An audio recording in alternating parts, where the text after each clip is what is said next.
The Russian AS VAL is an unusual infantry weapon within their military arsenal with no equivalent in the US Army, and it wasn't something the average Russian soldier could get access to.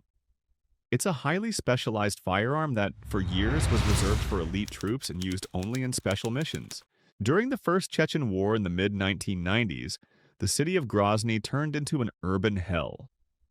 In January 1995, as Russian forces tried to regain control of the capital, Spetsnaz special operations units were frequently deployed on counter-sniper missions against Chechen fighters. During those operations, the Spetsnaz used the AS VAL, a weapon that, at the time, was only available to Russia's elite troops. However, after one of these engagements, a VAL rifle was captured by Chechen fighters. That image became clear evidence of the presence of Russian special operations units in the conflict and revealed to the public a type of weaponry previously unknown. Which raises the question, why did they choose this unusual rifle for that specific mission? And why is the Russian military the only one in the world to field this kind of weapon at the squad level since the 1990s? The AS VAL is an easily recognizable weapon due to its unusual appearance.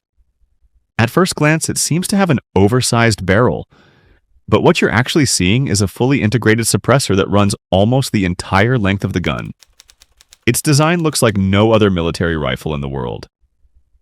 To make things even more confusing, it has a twin brother, the VSS Vintorez, which many people call a sniper rifle, even though it doesn't operate like a traditional one. It has limited range, its bullet is slow, and its trajectory drops quickly. Qualities that might make it seem like a flawed weapon. But in reality, it was engineered that way on purpose. Maybe understanding where the AS VAL came from will help us understand why this weapon system exists. Development of the weapon began in the early 1980s in the Soviet Union at the Tula Arms Factory, when the GRU and other intelligence services requested a quiet, effective system for covert operations that would directly address the threat posed by NATO's adoption of the PASGT. Pyotr Serdyukov and Vladimir Krasnikov led the project. The first prototypes and trials took place between 1985 and 1987, and the weapon entered service at the end of the decade under the GRU designation 6P30, known as the AS VAL. At first, they thought subsonic ammunition and very long suppressors would be sufficient. Between 1981 and 1983, they tested solutions based on subsonic 7.62 by 39 rounds and almost 1 meter suppressors. The results were disappointing. At 200 meters, the light bullet could not penetrate a 6B2 vest, and the shot grouping was unacceptable. With giant suppressors, the shooter remained concealed, but the bullet still made a supersonic crack that could be heard at 400 to 500 meters. That defeated the whole purpose of stealth. They even took prototypes to Afghanistan, and field reports were clear. Too long, too heavy, and acoustically unacceptable. A new logistical problem then emerged. The Army had overwhelmingly adopted the 5.45 by 39 cartridge with the AK-74, and there were attempts to adapt the concept to that round. Projects like the AEK-958 tried to create a subsonic 5.45 variant, but physics wouldn't cooperate. Reducing velocity required cutting powder charges and using much heavier projectiles. The result was an extremely arced trajectory and a muzzle energy of only about 380 joules, insufficient to defeat light armor. Technical reports were conclusive.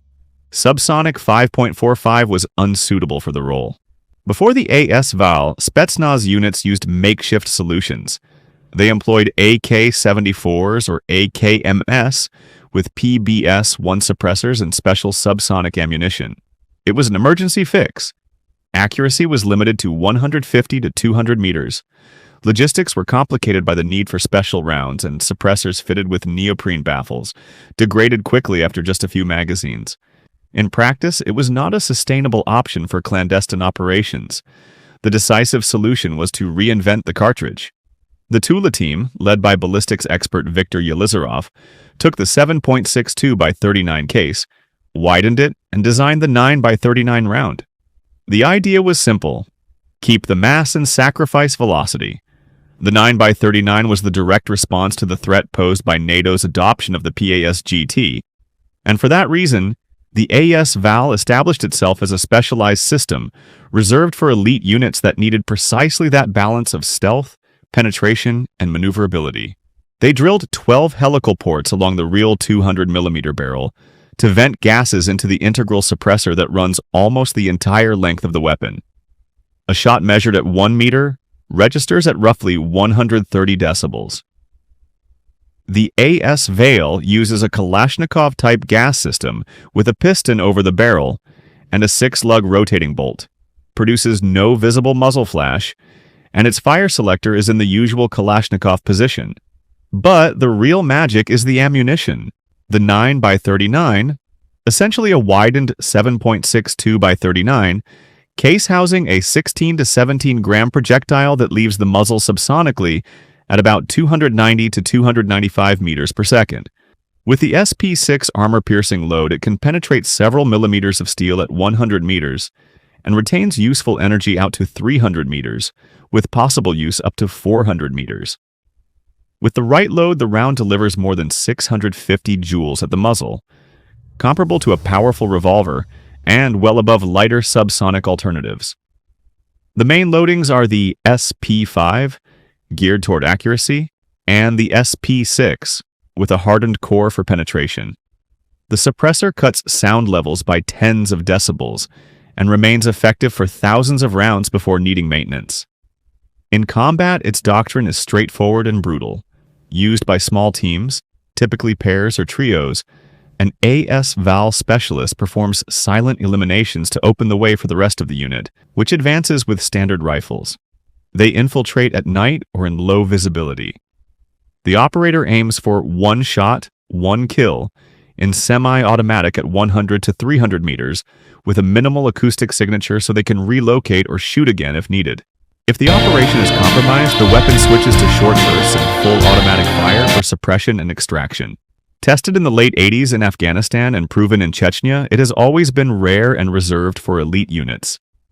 The suppressor needs periodic cleaning every few hundred rounds, and the 9x39 logistics must be controlled, which is why it never became a common soldier's weapon. The reason why the United States and NATO don't have a direct equivalent to the AS VAL is simple. Spetsnaz needed a weapon that allowed them to spend days or weeks behind enemy lines, take out sentries without giving away their position, and be as self-sufficient as possible. US and NATO doctrine, by contrast, prioritizes generating overwhelming firepower and relying on robust aerial logistics. Their philosophy is get in, hit hard, and get out, not to remain hidden for extended periods. Introducing an entirely new cartridge like the 9x39mm just for a few units would have been a logistical nightmare for NATO, which standardizes around 5.56, 7.62, and 9mm. That's why the US response was pragmatic. Instead of building a closed system, weapon plus ammunition from scratch, they looked for solutions that fit into their existing ecosystem. Suppressors for the M4, and especially the .300 AAC blackout in a subsonic configuration, offer many of the same advantages. Heavier bullets, better performance with a suppressor, while using the same magazines and components of the M4, reducing logistical complexity. Suppressed precision rifles are also used when longer reach is required. The idea is modularity and compatibility rather than a single exclusive caliber. Russia, by contrast, designed the weapon and the cartridge as a package, and has continued to modernize that package. There are upgrades to the original system: Picatinny rails, adjustable stocks, new optics, and more radical evolutions and derivative platforms: SR3, AK9, VSSM/6P29M, that either retain the 9x39 or explore larger calibers for specific roles. So, what do you think of the AS VAL? And what do you make of the fact that the US military doesn't field a similar weapon for its troops? And that's all for today. I hope you enjoyed the video. If you did, don't forget to leave a like and subscribe. See you in the next one.